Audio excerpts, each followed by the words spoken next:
All right, I got a couple swigs of coffee in me, so we're gonna go ahead and get started. Let me see, get my screen share going on.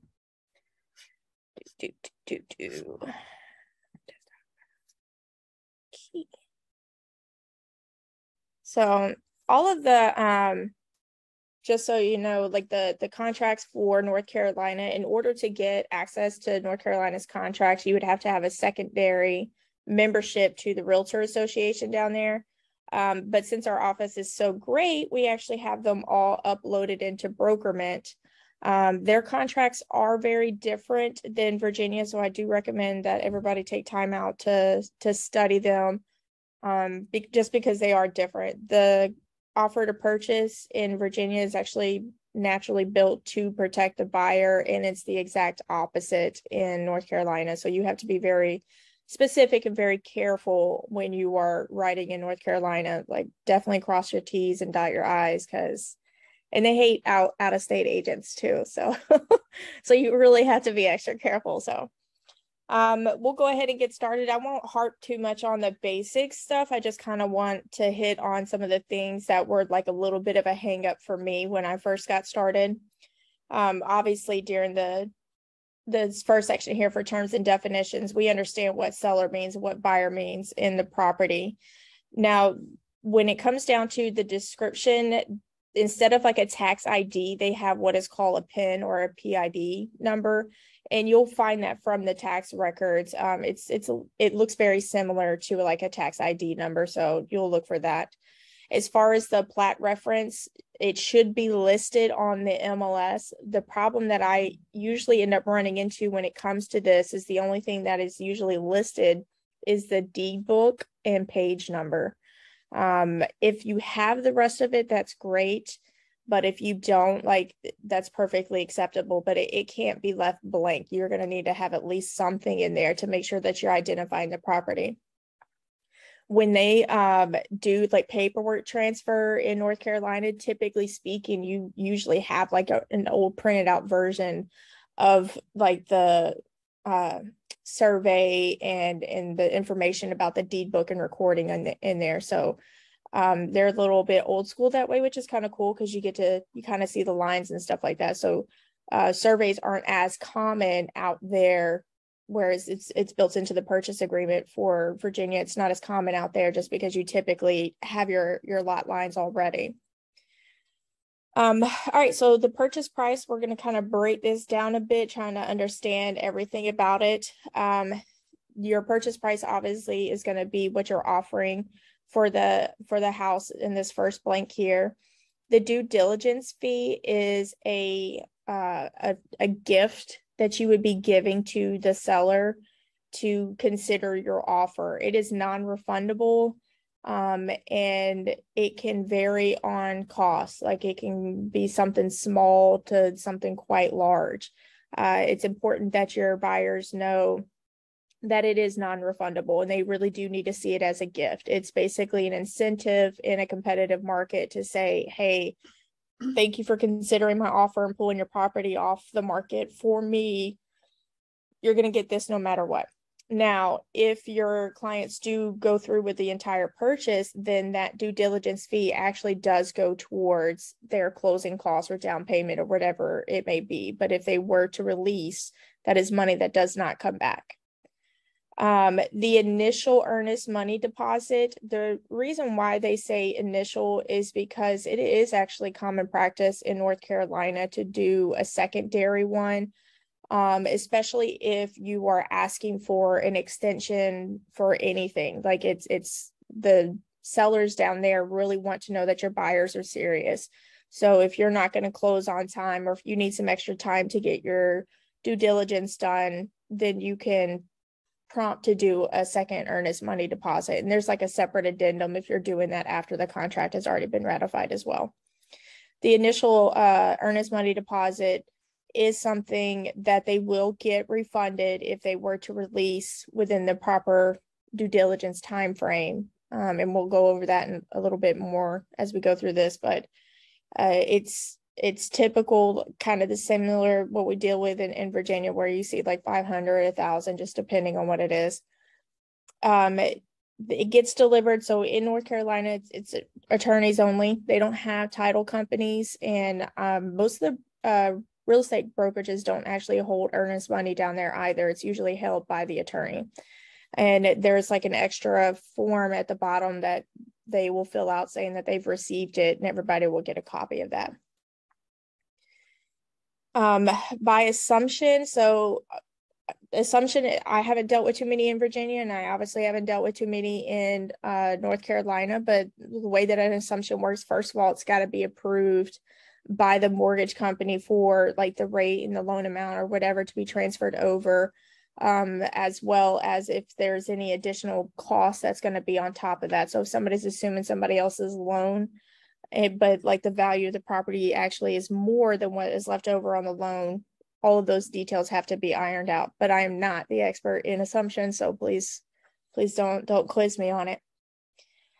Seller financing is not the same as the closing costs. There's actually a separate section if you are trying to get the seller to finance any kind of closing costs. So you don't need to put that here. I may be wrong with that, like, because every time I stare at it, I always feel like I want to put the closing costs there. But I don't mess with it because there is a separate section for it. And I've seen some people do it and I've seen some people not. And so it's one of those ones that's kind of in the air. Buy building deposit, this is for new construction, and everybody understands that when you're doing new construction, you're usually putting typically about 10% down. So the builder will have a specific number that they want paid out. And then the balance, like I was saying, when we're doing like the assumption, or if you're paying more for the property than what the property is praising for, or whatever, any type of cash is going to be here. It does not have a total balance like we do on the Virginia one, but it just kind of breaks everything down. So we'll put like a nice little star by the seller financing, and I'll do some research to see if that one actually is supposed to be the closing cost or not.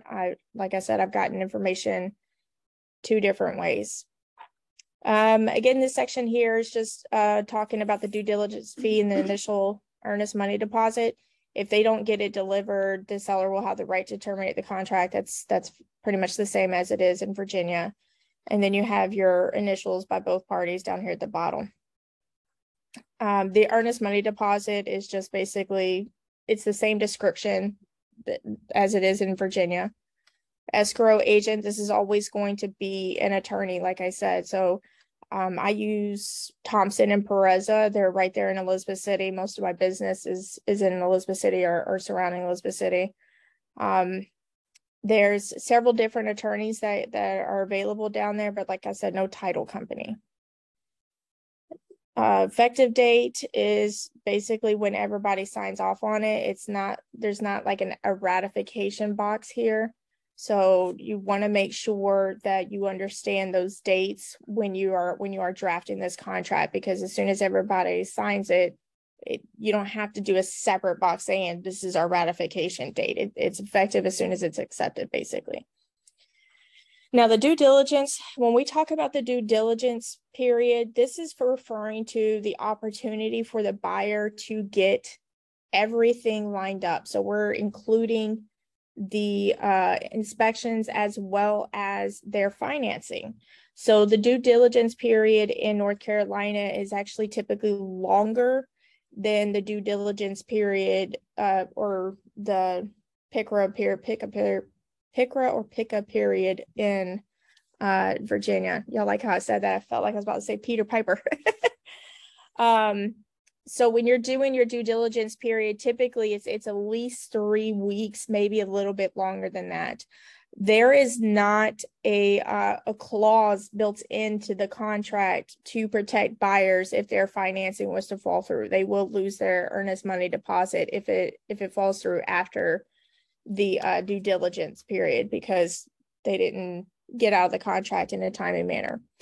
Now, there is an addendum that is attached for VA and FHA buyers to kind of give them that appraisal value waiver, but that doesn't protect them if their financing falls through. So if the appraisal is messed up, then you have like a little window there. But if if the appraisal is good and they just did not manage they just didn't qualify or whatever happens, then they could be at risk for losing the earnest money deposit. So this due diligence period, you want to have a conversation with the lender. And if it's a lender that's worked North Carolina on a regular basis, then they're already very much aware of what this due diligence period actually means. But if you're working with somebody who's not quite familiar with North Carolina, you want to make sure you give enough time to get everything in. There's a separate addendum that you would attach to this to list out the different inspections that you're going to do. All of the inspections are paid by the buyer. None of the inspections, including like septic and well, are paid by the seller. The termite moisture inspection is also paid by the buyer. It's just not common practice for the seller to pay those things. And it is the responsibility of the buyer to organize all of them and get it done, or the buyer's agent. With that being said, there's a lot of home inspectors down there.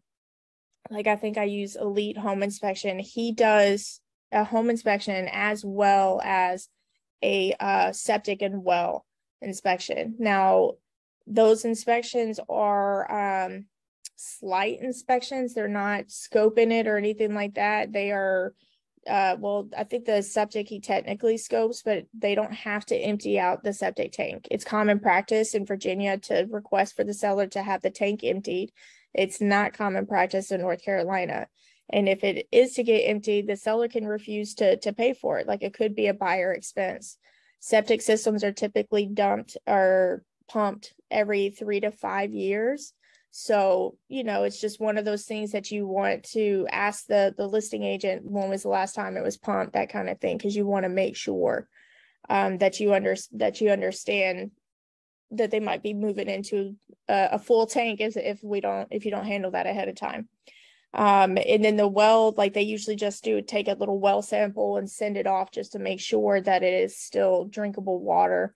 It's not a full-blown inspection to determine like how deep the well is or how long it's going to last. And those are common questions amongst people who do live out in those rural areas that need that information. So you kind of learn something new with every property that you're doing. So if you're doing septic and well, just get all the information that you can, because it could be very pricey afterwards. Settlement, as we know, is the closing date. The difference in North Carolina than Virginia is that buyers can't take possession of the property at settlement. They actually get to take property at disbursement. So here in Virginia, the closing companies have 1 to 2 business days to record and disperse. In North Carolina, they try to record the same day. So typically speaking, they'll close in the morning so that they can try to get to the courts to record by the afternoon and then disperse by 3 or 4 o'clock. But it's still something to keep in mind, because if you're closing Friday afternoon, because that's the only thing that you could get worked out, then there's a very good chance that your buyers won't actually be able to take possession of the property until the following business day, which could be a Monday or Tuesday, depending on a holiday. Closing just describes what closing actually means.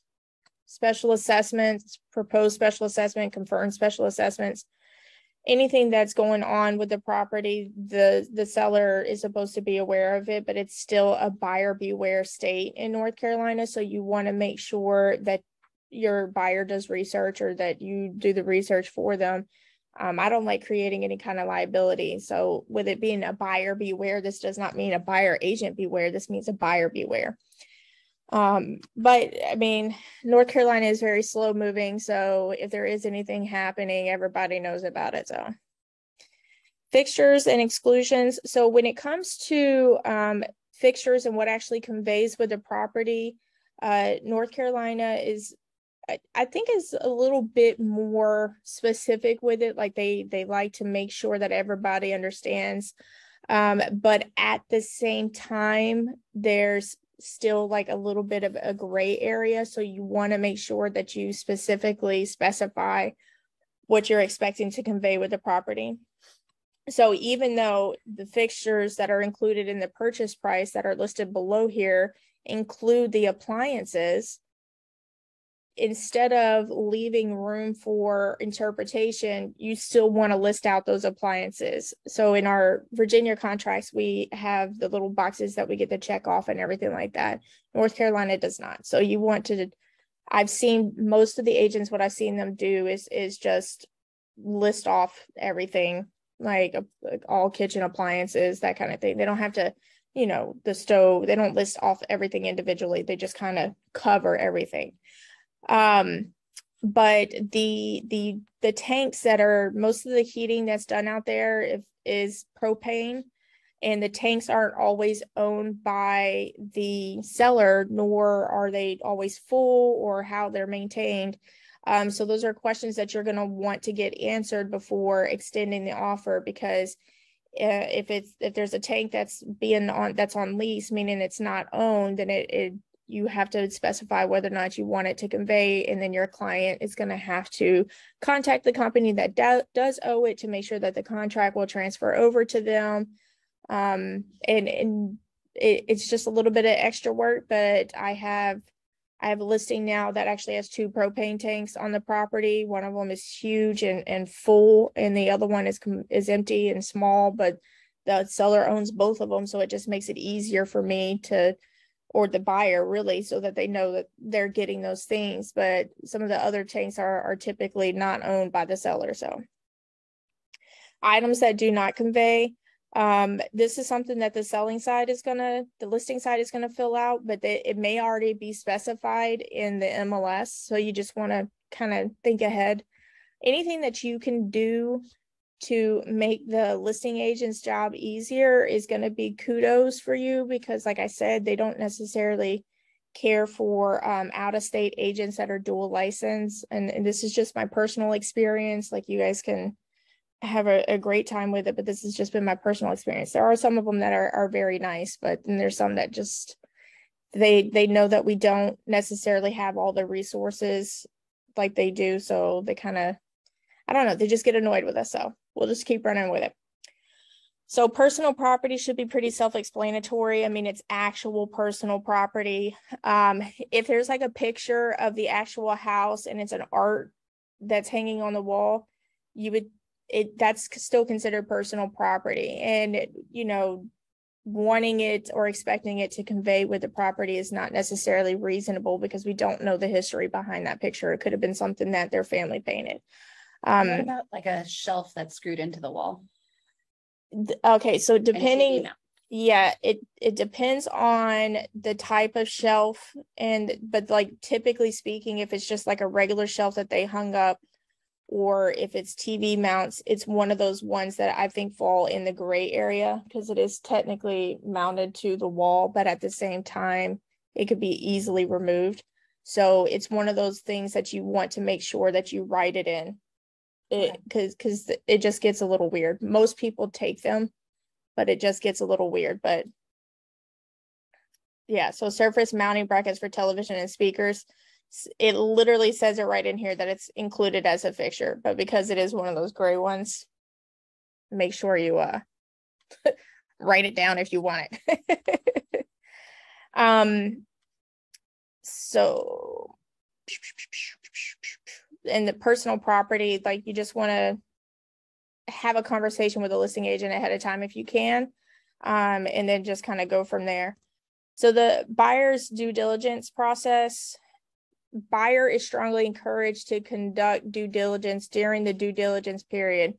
So they got it highlighted in red and it's in bold, and they're doing this for a reason, because the seller is not obligated to grant an extension. And once that period is terminated or has expired, then your buyer is locked into a contract at that point. There is no more getting out of it. And that it could cost them their earnest money deposit. So the next section regarding loan, this is buyer at buyer's expense shall be entitled to pursue qualifying for a loan. So one of the things that they don't do in North Carolina is specify who the lender is. And so your buyer actually has the opportunity to bounce back and forth between a couple of different lenders if they're still not quite sure about their rate. But as we all know, shopping around is cool, but get it done as quickly as possible, because again, this due diligence period is really, really important, and they need to make sure that they can close on time.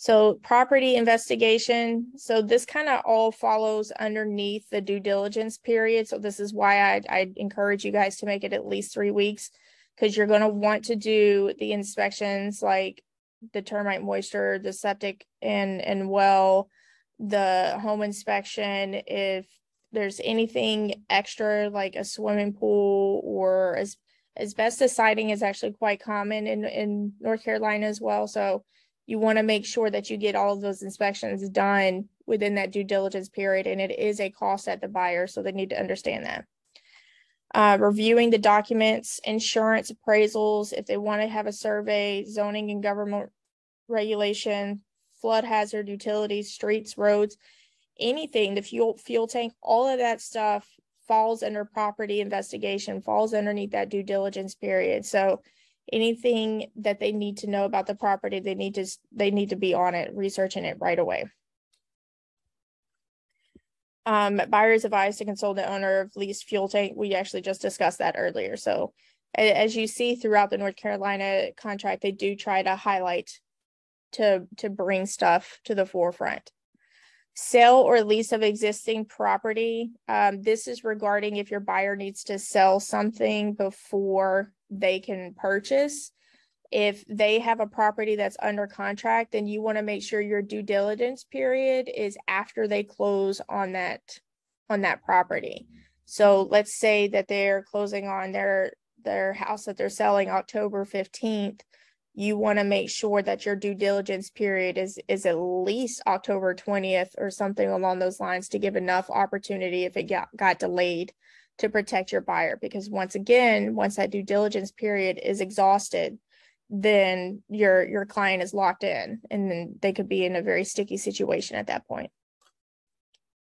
Buyer's obligation to repair damage. So anytime you bring the buyer hires anybody to come out to do these inspections and stuff like that, if that inspector causes damage, the buyer is liable for that, which is the same in Virginia as well. Buyer's right to terminate, it has to be within the due diligence period. Time being of the essence is something that they stress quite a bit there. And then the representation. So here, when it talks about how the buyer is getting their financing, they're just talking about the type of financing that they're getting. And you just disclose what type of loan that they're getting. When it comes to this extra information, as far as like their term, their year and stuff like that, I have never seen anybody fill that out. I know that the blanks are here, but I've never seen anybody actually disclose that information. So do with it as you wish. Oh, sorry, I was about to spill my coffee all over me. So if they are selling a property, they need to disclose it right here with the property's address. And then they need to check off whether or not it is under contract. If it's not under contract, then they need to check off if it's listed, when it will be listed, that kind of thing. The financial obligations, this is as to the best of buyer's knowledge. There's no other circumstances or conditions existing as of this date that would prohibit the buyer from buying. So, this is basically saying, yes, we're good, we can buy. The residential property and owners association disclosure statement. So this sounds a lot like what we would consider our HOA disclosure, but this is actually closer to DPOR than it is the HOA disclosure. So everybody gets one basically. The mineral oil and gas rights disclosure statement. It's a little bit of a pain in the butt to fill out. I think it's like 3 or 4 pages, and there's a lot of initials that have to occur. So it's basically talking about severance rights if they plan. So I don't know where they do this at, because I've literally have not seen it yet, but they can sell the property, but still severance I don't know if I'm saying that word right, but y'all roll with me. They can the rights to the ground and the gas and the oil, they can actually separate from the property. So they can sell you the house and the land, but they can actually still have the rights to like dig underneath your house and get oil, that kind of thing. I have not seen anybody sever these rights, so I don't know if this is like a really old practice that just kind of, because North Carolina doesn't like change. So, but the form does have to be filled out. And most of the time the form is filled out that the current seller doesn't have any knowledge about whether or not the rights were ever severed before. And then just basically stating that they're not intending on severing any rights currently. So, and then your buyer will have to initial all those ones. So the residential property owners association disclosure statement and the mineral oil and gas rights is one of these seller disclosures that they fill out ahead of time, and then your buyer signs off on it once they receive it. So buyer's obligations, responsibility for proposed special assessment. So if you're in an area that they proposed a $10,000 per resident assessment, like in Virginia, that's up for negotiation. You can get the seller to pay for it, or you can make sure like your buyer's not buying it unless it is cared for. But in North Carolina, it automatically puts it on the buyer. So you want to make sure that your buyer's aware. Is the buyer also responsible for purchasing the condo docs or the POA docs, or are those mandatory in North Carolina like they are in Virginia? I am not sure. There's not a lot of HOAs down there, so I have not had to deal with it yet. But that is a very good question. And my gut instinct to say that the buyer has to pay for it because they have to pay for everything else. But I honestly haven't done it yet, so I'm not even sure. But I wouldn't be surprised if the buyer's paying for that, just because like the seller's like, if you want my house, you got to pay for everything. So, let me just, oh, hold on. Actually, I think it says it right here. No. It doesn't talk about the resale packet. Says any loan obtained by a buyer, including charges by an owners association or management company as agent of an owners association. So it is basically saying that you're going to have to pay the dues, but I don't see it talking about the resale packet. And I wonder if the resale packet is even mandatory in North Carolina, because it's mandatory here in Virginia, but I don't. It might not be, because I don't recall, again, I haven't had to deal with it. So I'm kind of learning as I go, but like I don't recall seeing an addendum for one. Huh. So it might not be, but I'll have to find out. But again, there's not, I'm trying to think of an association down there, and I don't know. Did Kara's neighborhood is an association? Some of the newer stuff is associations. Yes. So we'll ask Kara, because I bet she knows. Unless Lucy has anything to chime in on. Not to put her on the spot, I was just looking at item J. My screen's small. I can't see exactly where you are in the contract, Holly.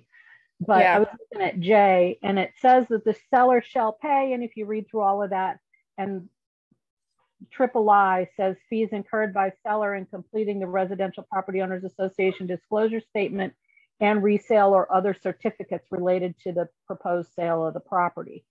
What page are you on? I am on page 10, item 8J. Okay, seller shall pay. Okay. Okay. So it does say the seller shall pay for any fees incurred by getting a resale package, but it doesn't give any guidance on that process. Right. All right. At least now we know the seller pays it. That's definitely, at least they're paying for something finally. So basically the buyer pays for everything except for that so far. Seller representations, this is all basic stuff. Like they're basically, they have to identify how long they've lived in the property with at least 1 year or less than a year or more than a year, or lead-based paint. They have a pamphlet disclosure just the same as we do. Assessments, if they know of them, they have to disclose them. And then we get broken down into the owners associations and dues. So it looks like they do have a whole packet here because they have that right here. Statement of account. It's, yeah, but it just doesn't. And then like Lucy pointed out, it does look like the seller's going to have to pay to have that prepared. Seller's obligations, evidence of title payoff statements, authorization to disclose information, access to the property. So basically, if there's title defects, the seller is supposed to resolve that. They've got to disclose material defects and make sure that they're being upfront and honest. I will say this, there is a lot more shady sellers, it seems like, in North Carolina. I don't know if they're doing it on purpose. I don't know if it's because it's Bubba country. I don't know. All I know is fully take in that buyer beware state. Access to the property, the seller is supposed to make the property available for during the due diligence period for them to be able to conduct all the inspections that they need and to also conduct a final walkthrough. Now, when you're organizing all of this stuff, you still have to make sure that you coordinate this with the listing agent so that they have a heads up. Y'all can't just like show up at the property. They have to remove their personal belongings and, you know, clean garbage and debris. But again, it doesn't specify it being like clean. So you want to make sure that you understand that or have an agreement made between you and the listing agent. Like I know I always make sure my sellers clean their house to turn over a clean house to the next person, but everybody's idea of clean is a little different. So this is just more legal jargon. I'm not going to go into that. Y'all can read it and interpret it how you want. I'm not going to pretend to be an attorney. D, taxes and fees. This is how it's going to be recorded. Agreement to pay buyer expenses. This is what I was talking about for the seller's like the seller paying closing costs. So if the listing side is going to be paying some of the closing costs, this is where you would specify that. Now, including Holly, can I chime in real quick? Absolutely. Because we've got that agreement to pay buyer expenses here, I'm going to go down on the side on the front page that the seller financing is strictly just that, seller financing. If the seller is expected to hold any additional notes for the buyer to pay them directly on that property, let's not put anything there other than that type of a situation. So not closing costs that they're contributing, correct? Correct. Okay, because that was definitely my understanding of it. But like I said, I've seen people do both. So I just wanted to. Right. Let's just make it good practice for our people that we do it right here where it says the agreement to pay buyer expenses, and we'll leave seller financing as our definition as we know it of seller financing. Agreed. Awesome. Thank you. And so at the discretion of the buyer and or lender, if any, including FHA, VA lender and inspection costs that the buyer is not permitted to pay. So this the termite moisture used to kind of fall underneath this, and it no longer does with that new letter that Thomasina shared with our office. So, but you just kind of want to make sure that your buyers understand that this is not something that a seller has to do, just the same as in Virginia. It's something to negotiate. Okay, so owners associations, just like Lucy pointed out, it looks like the seller is responsible for paying the fees for confirming the seller's account payment information. So that's basically for preparing the paperwork and making sure that they're caught up on their owners association fees. The payment and confirm special assessments.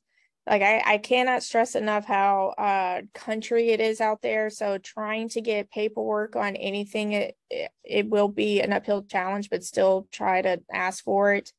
Because it's good when the attorneys ask for it because they're attorneys and you kind of get a little bit further. Late listing penalties. So basically, this is regarding I don't understand technically what this means when it says late listing penalties, but I'm assuming like you had your sign in the yard and you didn't get it on the MLS fast enough. But I find it's weird, but then it says property tax. So I'm like, either way, seller's paying for it. Negotiated repairs and improvements. So the thing about North Carolina is they don't have to hire a licensed contractor to do the repairs. You can put it in the due diligence request form when you're asking for the repairs, the due diligence repairs request form. But a lot of them cross it out because a lot of these sellers will do the work themselves or will hire a handyman. Like it is common practice down there for that. It still says good and workmanlike manner, so you do have a little bit of support there, but you want to make sure that you don't leave any room for interpretation on stuff like that. For example, I sold a house in Knott's Island. I think it was earlier this year, but the year's flying by. But the house had a very extravagant deck built on the front or porch. What's the difference between a deck and a porch? A deck is usually wood, and a porch I always thought was like the concrete slab. So I guess according to Jordan's definition, it's going to be a deck then, even though it was like, it looked like a porch, but it was built completely out of wood. So however you want to interpret it, it's a very nice extravagant porch deck built on the front and the back of the house. And the seller actually built it himself, and it looked very well constructed. However, when we had the home inspector crawl underneath there, the ground that was the footers that was supporting the deck, or the weight of the deck, was not proper. Like it came down like a A-frame, and then it had like a block of wood that was kind of, you could see it sinking into the earth. So as the ground gets more saturated, that's going to continue to go down. So it wasn't a proper footer, basically. So the deck itself would probably qualify under good and workmanlike manner. However, it still wasn't all the way proper just because of the footers. So it was one of those battles that we had to go back and forth with the seller as to whether or not he was going to be willing to repair it. And he wasn't. And so then my buyer was like, well, and then they decided to still move forward and decided that they would fix it. But, you know, these are a little bit of kind of what I've had to deal with so far. We're just trying to determine what workmanlike manner is. So if you can avoid any gray area with that, great. Seller's failure to comply or breach, like it's pretty much like the same as with a buyer, you know, but you still want to try to make sure if there's something that you need from the seller, you want to try to make sure that you get it before the end of the due diligence period, because if you wait too long and the seller's like digging their heels in or dragging their feet or whatever, like it just becomes a gray area, and you want to make sure that your buyers have the law on their side when it comes to that, because I have seen it where the sellers just drag their feet and not necessarily refuse to do it, but like drag it out, and then all of a sudden the due diligence period is expired, and then I go in and ask for it again, and they're like, your due diligence period is expired, you should have gotten that before then or whatever. So just do what you got to do. Prorations and adjustments, we don't really need to break that down. It's pretty much the same as it is in Virginia. Just want to make sure that, I mean, the attorneys will get it all sorted out anyways. Home warranty. So they actually have a section for that here, whereas our Virginia contracts don't. We usually put ours in the other provisions. But most of the time they're not going to buy a home warranty, especially in this market right now. But if you did, this is how you would put it out there.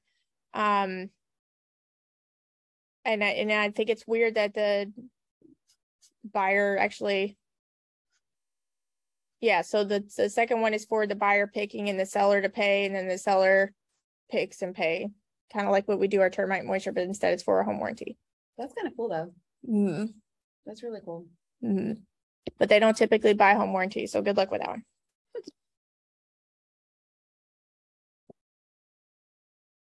Okay, risk of loss condition of property at closing. So in the event that on closing day, a storm blows through and a tornado destroys the house, whose insurance gets filed? So it's in here for a reason, because somebody had to deal with it, but seller is advised not to cancel existing insurance on the property until after confirming recordation. So you might have closed on the Friday and that tornado came through and blew and tore down the house, but if it did not get recorded on Friday, then technically it would be filed underneath the seller's insurance at that point. Sounds like fun, doesn't it, Lucy? It's in here for a reason, right? Yep, that's the same reason we have the warning label on the hair dryers. Don't be drying your hair in the bathtub because somebody did it. Somebody did it. So under possession, if your client needs to do a possession before closing or seller needs to do a possession after closing, it's very similar to what we have in Virginia, and there's a separate form that they would be filling out for it. Possession is subject to the rights of the tenants. That's if you're buying an investment property that has tenants living in it. So the addenda that you're attaching here, so additional provisions addendum is basically a blank addendum that if you don't know exactly where to put it, you can start here. Additional signature page, if there's more than two clients, more than two buyers, more than two sellers, then you would attach that form. Backup contract addendum, if you were in a multiple offer situation and you wanted this to be considered as a backup contract.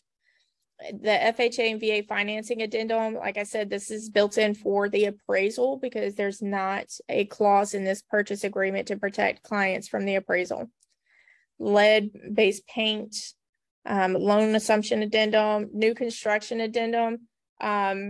There's a new construction contract too, so why would you be filling out both? I'm not too sure. The Owners Association disclosure and condominium resale addendum, seller financing addendum, short sale addendum, and vacation rental addendum. So I haven't had to use any on this side because I haven't, we started to do a new construction in North Carolina, but they actually had their own contract, so we didn't need to do that. But I have done the additional provisions. Like I said, it's just a blank addendum. The backup contract addendum I haven't done. The additional signatures, it's literally just a page that says these people are being added as well. And then the FHA VA financing, I've absolutely done that one, as well as the lead-based paint. So assignments, tax deferred exchange. So tax deferred, we know, is if somebody is selling a property but plans on obtaining another property before the year's out, they're trying to level out their taxes, I guess is the best way to describe it. Or 1031 exchange. Yeah. Parties, the contract shall be binding upon and shall inure to the benefit of the buyer and the seller and their respective heirs, successors, and assigns. So if something was to happen, their heirs get to step into place. And then I don't know why they even start talking about feminine and neuter genders. It says, as used here in words in the singular include the plural, and the masculine includes the feminine and neuter genders as appropriate. So we know it's in here for a reason. So somebody probably tried to get away with something because of that little loophole right there. Survival just basically talks about if somebody was to pass away during the performance, it still keeps going through with the heir. If any provision herein contained by which by its nature and effect is required to be observed, kept, or performed after the closing, it shall survive. Okay. No, it's not regarding the heir. You guys are loving this class. I can just tell. Like, does Holly even know what she's doing? Maybe. That's interesting. I want to do a little bit more research. The reason why I'm pausing on this so much is because this kind of contradicts the due diligence period. Well, not really. I don't know. Like you, I've never sold in North Carolina, but the survival, there are probably parts of the contract that survive closing. Mm-hmm. So that's just saying that regardless of anything else in the contract, if it's meant to survive closing, it will remain binding until it is completed, regardless of the fact that the property has been transferred. I'm curious as to what falls under this category, because one of the issues that I ran into with the same house that I mentioned earlier with the deck was we had performed a home inspection and a list of requested repairs that the seller agreed to do, but did not complete fully at closing or prior to closing. And because they closed, the seller because they needed to close and agreed to continue to close, the seller there was nothing to hold the seller to get the rest of that stuff done. So I'm curious as to in that case, what should have happened, and this is my Virginia mind, is that North Carolina attorney should have written a clause or an addendum that stated that this work survives closing and the seller remains responsible for doing that. That because the North Carolina broker cannot write addendum, that should have been requested of the attorney. And the attorney should have known that if this isn't being done, well, then we need to make this survive closing. So I would say that's a knock on the attorney, not stepping up for the client and making sure that happened. And one of the obstacles that I've ran into, because Lucy's absolutely right, agents cannot write up amendments and to the contract, and it has to be drafted by an attorney. Is so far 9 times out of 10 they won't draft up anything. So I'm wondering if that is just, because we're in good old boy country and they think a handshake is suffice for stuff, or I'm gonna have to ask some questions about that and see. That's the obstacle that we keep running into when it comes to North Carolina, is there's not a whole lot of resources for us to reach out to. We're just basically relying on other agents' experience to try to navigate it. Because even the attorneys, it's not like I can reach out to them to get them to teach our class anything, because they won't. Like, they keep everything very separate. Realtors do what they're supposed to do, attorneys do what they're supposed to do, and there's no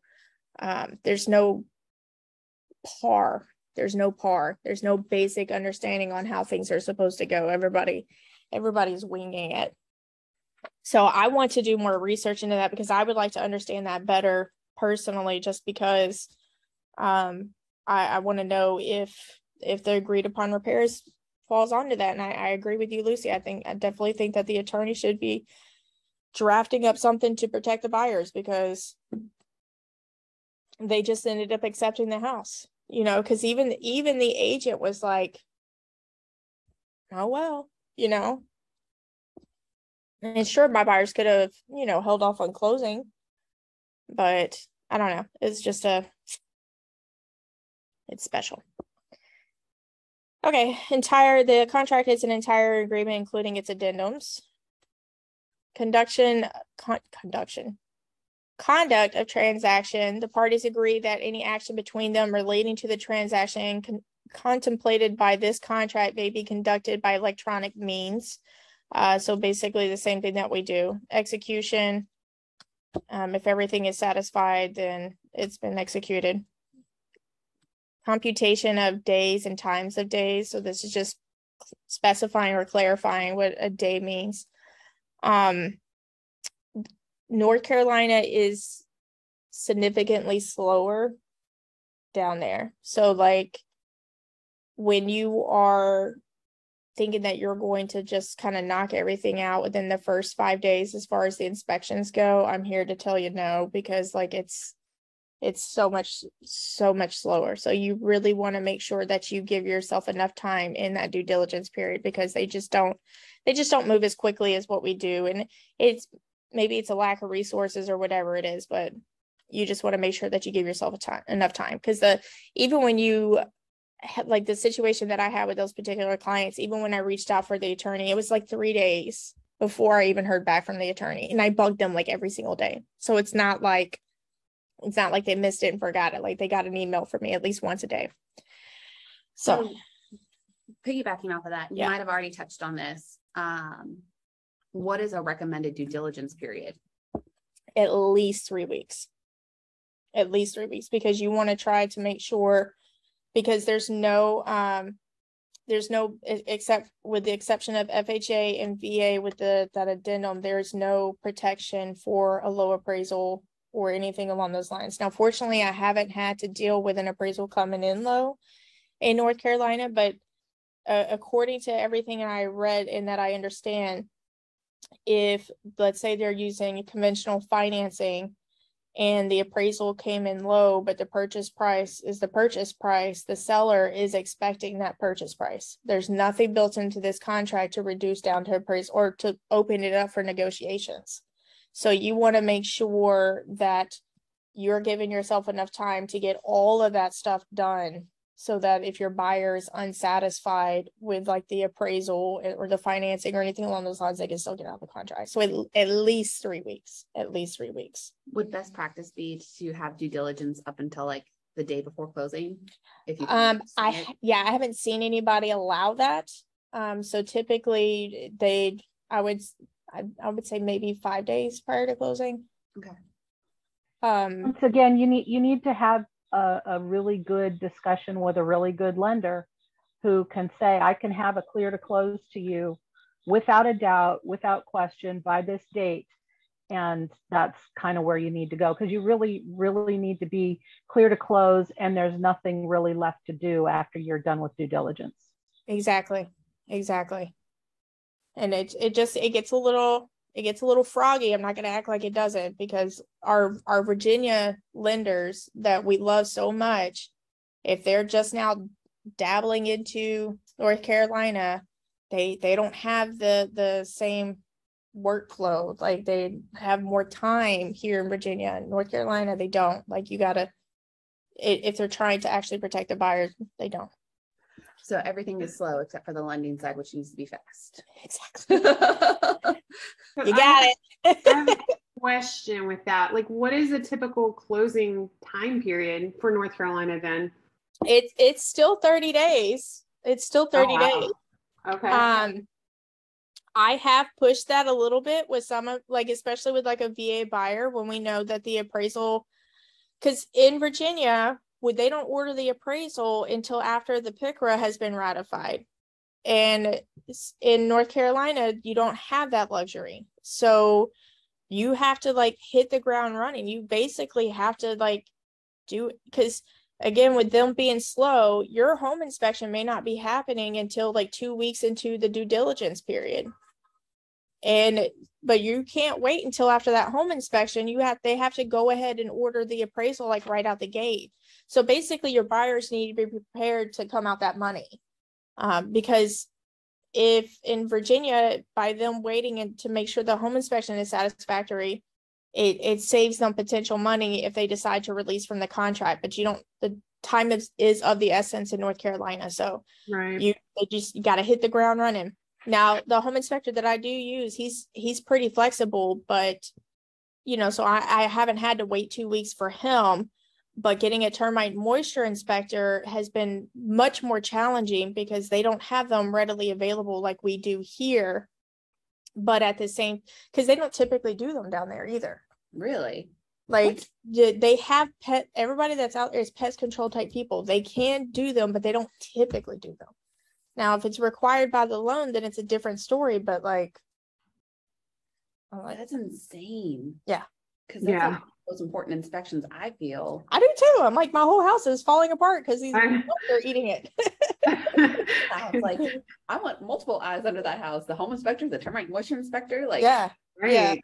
but that's why they stress it being a buyer beware. Like a buyer can get whatever inspections they want, but you got to look at your resources because they don't typically do them down there. There's not termite and moisture companies down there. There's pest control companies, but there's not termite and moisture control. Like I found one that would only check for termites. He didn't check for moisture at all because it's not common practice down there. Fucking nuts. Excuse my French. Sorry, Thomasina. So the next page is the signature page. So now if your buyer is buying under an entity, like an LLC or a trust, this is where they're going to be signing, and you would put all that out there. One of the roadblocks that I'm currently dealing with, and I think I'm doing it right, but I won't know for sure until the attorney actually looks at it. I have a listing that's under a trust, but it's also under a power of attorney. So the trust is in the wife's name, but one of the daughters is the power attorney of the wife. So it's like this long. But this is where she signs. Wire fraud, I mean, we talk about this in Virginia as well. You want to make sure that they understand that they need to be careful because once it's been wired, it's gone. They do full disclosure out here. So addresses, phone numbers, email, well, not phone numbers, fax numbers and email addresses, and all of the information for both parties as far as the brokerages go. And then back here this is the earnest money deposit or receipt of money. So the due diligence would be on here as well. If it's just the earnest money, the escrow agent, they would be filling this out. They'll put exactly what was received and then they will sign it. Your client signs. So if they're dropping it off, the attorney's office is typically the one that's signing it because they're confirming that they received it. But sometimes it goes, like the due diligence fee could go directly to the seller.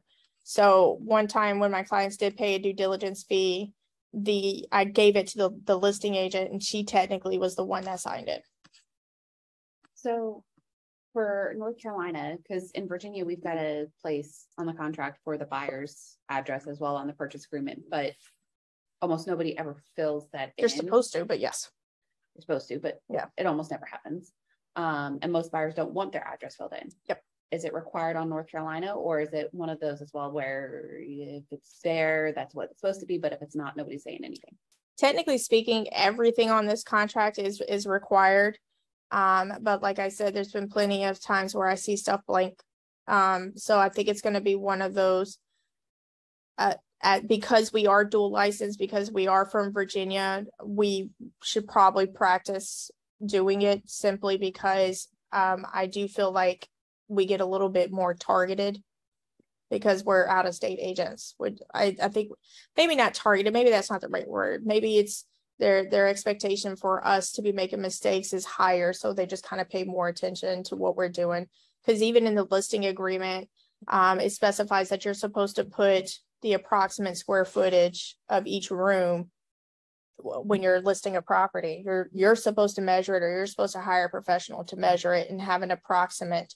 And I never see anybody else fill it out, but then I got flagged once when I didn't fill it out. So it's just one of those things where you just want to make sure that you're covering your own booty. Yeah. But yeah, I have seen them blank, but it's just one of those things where do you want to risk it?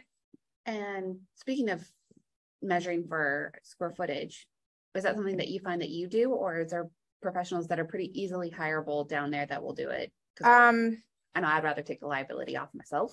Yeah. So when you're completing your courses for your North Carolina, for that post licensing courses, they actually teach you, there's a section where they teach you how to measure.